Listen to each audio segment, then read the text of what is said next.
Tapi bau kotoran ini nikmat loh. Artinya nikmat. Kotorannya aja itu sangat bermanfaat gitu. Apalagi bebeknya, apalagi telurnya. Jadi luar biasa, menjadi peternak itu sangat luar biasa. Artinya semuanya kalau dihitung secara ekonomis itu ada nilai ekonominya yang luar biasa. Kalau kamu butuh info update seputar peluang usaha, serba-serbi bisnis kuliner, inspirasi bisnis, dan kisah sukses pelaku usaha, stay tune di channel YouTube TV Bisnis. Video ini dipersembahkan oleh Dikemas Rumah Kemasan, Your Creative Packaging Solution.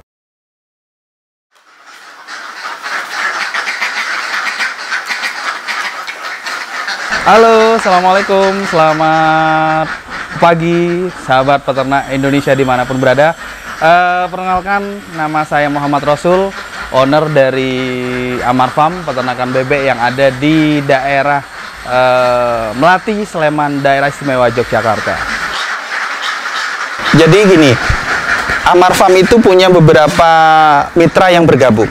Jadi kalau Amar Farm mengandalkan hasil dari kandang yang katakanlah populasinya sekarang 30.000 itu belum mencukupi terkait kontrak yang kita lakukan dengan perusahaan. Karena kita saat ini kontrak per minggu itu sudah mencapai 55.000 butir. Jadi untuk populasi sebesar itu maka kita harus bermitra dengan peternak-peternak lain yang ada di daerah istimewa Yogyakarta. Terkait apa produk-produk yang di Amar Farm, katakanlah bebek afkir. Iya, dulu ketika corona mewabah di awal-awal, jadi harga bebek, harga telur itu cenderung terjun bebas. Jadi kita mencoba berkreasi, mencari solusi bagaimana bebek yang sudah tidak bertelur itu nilai ekonomisnya menjadi lebih tinggi, sehingga mendapatkan income yang lebih gitu kan. Karena waktu itu bebek hidup waktu awal-awal corona itu harganya sekitar 20 atau 25. Jadi itu sangat merugikan bagi kita sebagai peternak, sehingga waktu itu maka timbullah muncullah rencana dipotong sendiri. Dipotong sendiri, kita packaging dengan vakum, kita frozen, maka kita jual online. Nah, disitulah kalau Amar Farm itu yang fokus memproduksi, maka kita ada Amar Food. Jadi Amar Food ini adalah ya bersinergi.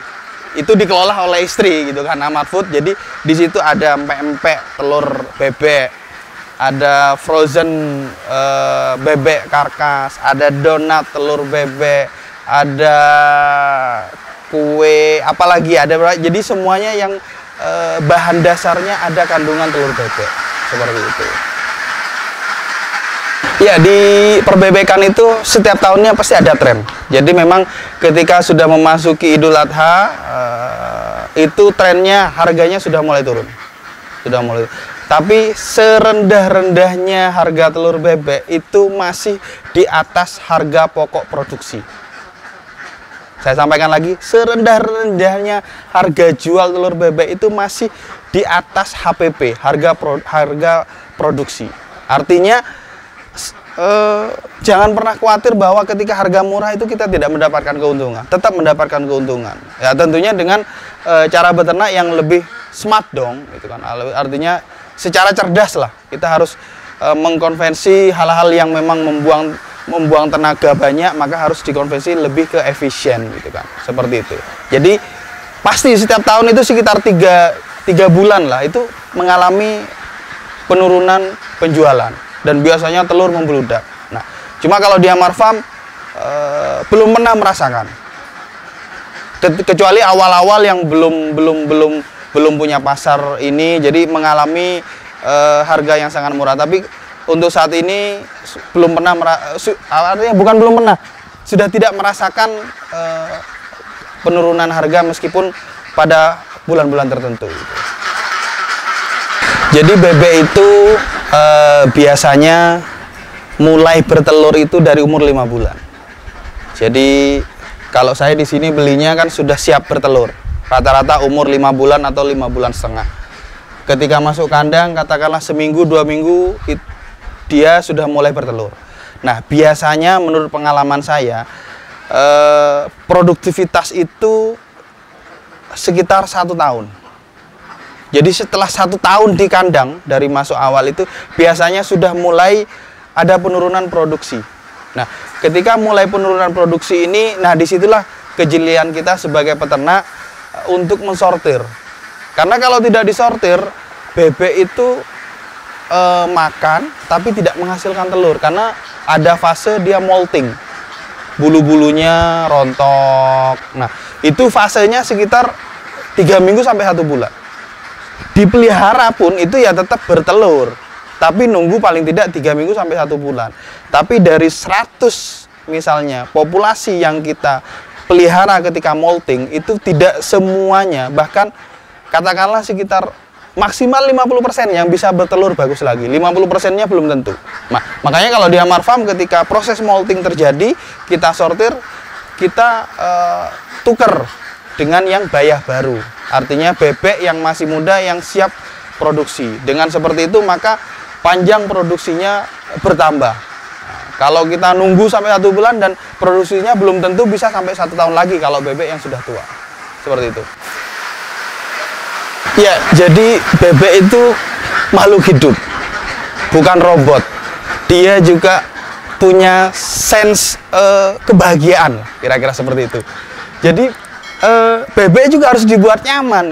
Ketika bebek nyaman di kandang, maka dia akan memberi sesuatu pada kita, gitu kan. Makanya kalau di sini ini karena lagi on kamera, musiknya nggak dinyalain. Jadi di sini itu kita siapin sound.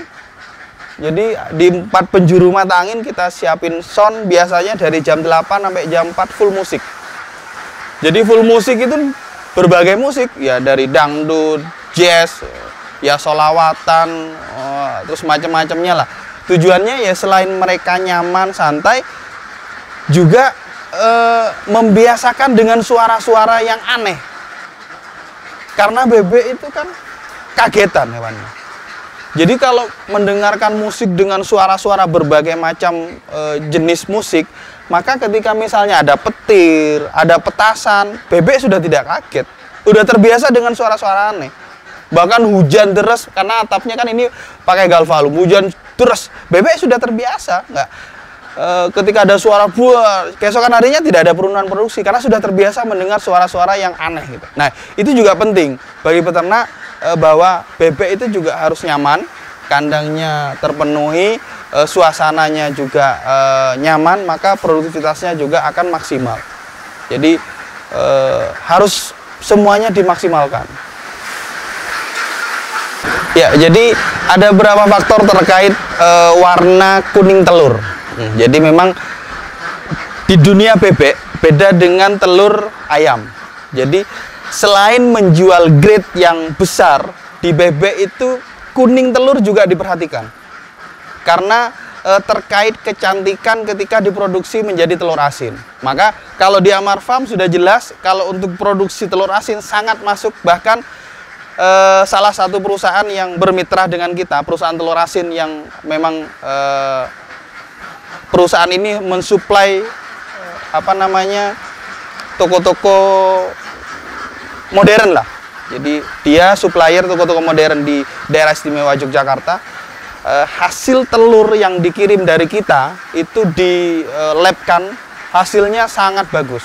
Tidak ada kandungan-kandungan yang kurang bagus untuk dikonsumsi. Artinya apa? Ketika kandang bebek kering, pakan nutrisinya cukup, maka telurnya juga hasilnya bagus untuk konsumsi.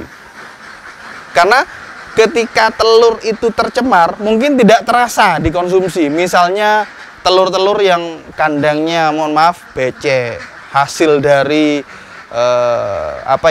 kandang-kandang yang basah banget, maka di situ ada kandungan-kandungan yang sebenarnya tidak sehat untuk dikonsumsi oleh manusia. Nah, kalau di sini kuning telurnya juga sangat mendekati kemerah-merahan lah. Nah, di situ memang punya nilai jual tersendiri untuk pengrajin telur asin. Jadi ada nilai tambahnya lah secara ekonomi gitu. Jadi Indonesia itu kan targetnya ke depan menjadi apa namanya pusat ketahanan pangan dunia. Indonesia itu negara yang sangat luas, artinya bahkan ada hal yang apa namanya, kata-kata orang dulu, rotan ditanam pun tumbuh, tanam di batu pun tumbuh. Artinya begini, Indonesia itu mempunyai apa ya, keragaman budaya yang luar biasa. Jadi dari segi pertanian, dari segi peternakan, dari segi ya bermacam-macam lah. Artinya kalau kita yang muda tidak melanjutkan ini, maka cita-cita Indonesia untuk menjadikan ketahanan pangan dunia itu tidak akan tersalurkan gitu kan. Kenapa saya mengajak teman-teman yang muda, ayolah kita kembali ke alam gitu. Karena alam menyajikan semuanya. Kalau kita memanfaatkan alam yang sudah apa ya, subur diciptakan oleh Yang Maha Kuasa gitu kan. Kita tanami apapun tumbuh. Air kita kasih ikan akan berproduksi dengan maksimal gitu kan. Ya memang kadang ada hal-hal yang kalau bagi pemuda, wah masih muda kok sudah terjun ke peternakan, masih muda kok sudah main-main dengan bau kotoran. Tapi bau kotoran ini nikmat loh, artinya nikmat. Kotorannya aja itu sangat bermanfaat gitu, apalagi bebeknya, apalagi telurnya. Jadi luar biasa, menjadi peternak itu sangat luar biasa. Artinya semuanya kalau dihitung secara ekonomis itu ada nilai ekonominya yang luar biasa. Jadi ayo para pemuda-pemudi, jangan kita hanya fokus dengan style mempunyai pekerjaan yang bersepatu keren, harus bersemir, berdasi. Tapi ayo kita kembali ke alam. Indonesia mempunyai cita-cita untuk menjadikan Indonesia sebagai pusat ketahanan pangan dunia gitu. Kita sebagai pemuda sebelum nyampe ke sana kita harus menyiapkan semuanya gitu. Kita harus menyiapkan, jangan sampai ini diambil orang lain gitu kan. Nah, kira-kira seperti itulah. Kalau dari segi konsep kandang saya tidak menjual. Artinya monggo yang ingin belajar, ingin meniru, kita persilahkan. Tentang ukuran, tentang desain saya persilahkan. Di Amar Farm kami menjual telur fresh gitu kan. Selain itu kami juga menyiapkan produk pakan yang memang khusus bebek petelur, dan ini sudah sesuai dengan kebutuhan nutrisi yang dibutuhkan bebek, sehingga kami memberi pakan itu tidak perlu sehari 2 kali. Jadi kami di sini memberi pakan itu 2 hari sekali. Jadi sangat efisien waktu, sangat efisien tenaga kerja. 2000 bebek, kandang sini sama kandang sana, diurusi 2 orang, itu hanya memerlukan 1 jam per hari. Untuk ngambilin telur, ngebersihin tempat minum, ngebersihin kotoran, hanya 1 jam per hari. Sehingga sisanya bisa melakukan hal-hal yang lain yang lebih produktif. Nah, jadi terkait pakan ini juga sangat pengaruh ya terhadap produktivitas. Maka bagi pemula yang ingin belajar beternak bebek, maka harus diperhatikan. Jangan sampai melihat, wah ini pakan murah, ini pakannya dikasih dedak aja makan. Nah, tapi bukan itu gitu kan. Memang dikasih dedak, dikasih nasi, bebek pasti makan. Dikasih daun aja dimakan kok. Tapi apakah dari makanan itu menghasilkan sesuatu? Enggak. Yang dihasilkan malahan yang dihasilkan hanya kotoran yang tidak bermanfaat.